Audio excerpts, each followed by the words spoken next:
1 Kings 15. Now in the 18th year of King Jeroboam the son of Nebat, Abijam began to reign over Judah. He reigned for 3 years. His mother's name was Maacah, the daughter of Abishalom.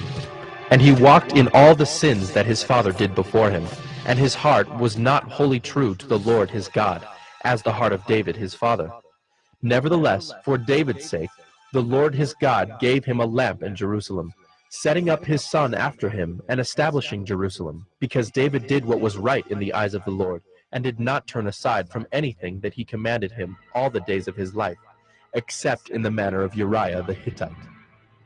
Now there was war between Rehoboam and Jeroboam all the days of his life. The rest of the acts of Abijam and all that he did, are they not written in the book of the Chronicles of the kings of Judah? And there was war between Abijam and Jeroboam. And Abijam slept with his fathers, and they buried him in the city of David. And Asa his son reigned in his place. In the 20th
Lord came by the prophet Jehu, the son of Hanani, against Baasha and his house, both because of all the evil that he did in the sight of the Lord, provoking him to anger with the work of his hands, in being like the house of Jeroboam, and also because he destroyed it. In the 26th year of Asa, king of Judah, Elah, the son of Baasha, began to reign over Israel in Tirzah, and he reigned 2 years. But his servant Zimri, commander of half his chariots, conspired against him. When he was at Tirzah, drinking himself drunk in the house of Arza, who was over the household in Tirzah, Zimri came in and struck him down and killed him in the 27th year of Asa, king of Judah, and reigned in his place. When he began to reign, as soon as he had seated himself on his throne, he struck down all the house of Baasha. He did not leave him a single male of his relatives or his friends.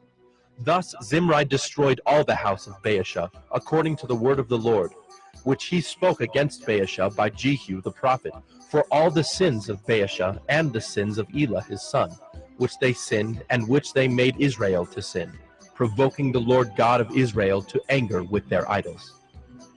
Now the rest of the acts of Elah, and all that he did, are they not written in the book of the Chronicles of the kings of Israel? In the 27th year of Asa, king of Judah, Zimri reigned 7 days in Tirzah. Now the troops were encamped against Gibbethon, which belonged to the Philistines. And the troops who were encamped heard it said, Zimri has conspired, and he has killed the king. Therefore all Israel made Omri, the commander of the army, king over Israel that day in the camp. So Omri went up from Gibbethon, and all Israel with him, and they besieged Tirzah. And when Zimri saw that the city was taken, he went into the citadel of the king's house, and burned the king's house over him with fire, and died, because of his sins that he committed, doing evil in the sight of the Lord, walking in the way of Jeroboam, and for his sin which he committed, making Israel to sin. Now the rest of the acts of Zimri, and the conspiracy that he made, are they not written in the book of the Chronicles of the kings of Israel? Then the people of Israel were divided into 2 parts. Half of the people followed Tibni the son of Ginath to make him king, and half followed Omri. But the people who followed Omri overcame the people who followed Tibni the son of Ginath. So Tibni died, and Omri became king. In the 31st year of Asa, king of Judah, Omri began to reign over Israel, and he reigned for 12 years. 6 years he reigned in Tirzah. He bought the hill of Samaria from Shemer for 2 talents of silver, and he fortified the hill, and called the name of the city that he built Samaria, after the name of Shemer, the owner of the hill. Omri did what was evil in the sight of the Lord, and did more evil than all who were before him. For he walked in all the way of Jeroboam the son of Nebat, and in the sins that he made Israel to sin, provoking the Lord, the God of Israel, to anger by their idols. Now the rest of the acts of Omri that he did, and the might that he showed, are they not written in the book of the Chronicles of the kings of Israel? And Omri slept with his fathers, and was buried in Samaria, and Ahab his son reigned in his place. In the 38th year of Asa king of Judah, Ahab the son of Omri began to reign over Israel, and Ahab the son of Omri reigned over Israel in Samaria 22 years. And Ahab the son of Omri did evil in the sight of the Lord, more than all who were before him. And as if it had been a light thing for him to walk in the sins of Jeroboam the son of Nebat, he took for his wife Jezebel, the daughter of Ethbaal, king of the Sidonians, and went and served Baal and worshipped him. He erected an altar for Baal in the house of Baal, which he built in Samaria. And Ahab made an Asherah. Ahab did more to provoke the Lord, the God of Israel, to anger than all the kings of Israel who were before him. In his days, Hiel of Bethel built Jericho. He laid its foundation at the cost of Abiram, his firstborn, and set up its gates at the cost of his youngest son Segub, according to the word of the Lord, which he spoke by Joshua the son of Nun.